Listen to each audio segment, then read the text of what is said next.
यो चुत्रोको झाडी यो 3 हाँगे काँडा भएको वनस्पति हो। अब यसको फल चाहिँ यस्तो हुन्छ, खाँदा पनि हुन्छ। यो गुलियो अमिलो यसरी निचार्दाखेरि यसको यस्तो यो निस्किन्छ यो हो कि। अनि यो खानु हुन्छ, अमिलो गुलियो गुलियो अमिलो अमिलो हुन्छ हैन। यसको काँडा चाहिँ निकै खतरनाक हुन्छ, तर यी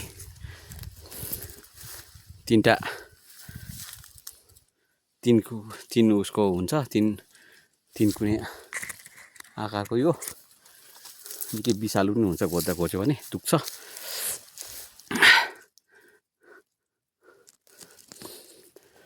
यो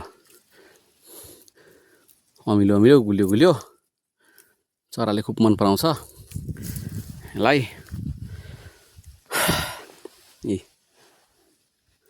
यस्तो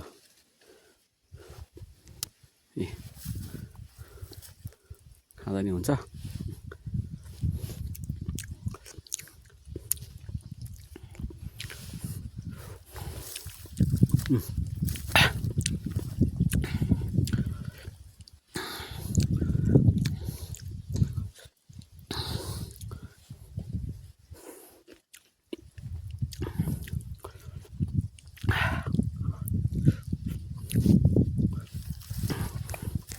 बोट चाहिँ यस्तो, यो पात यस्तो, यो खालि उसमा भेग्न पाउने वनस्पति हो।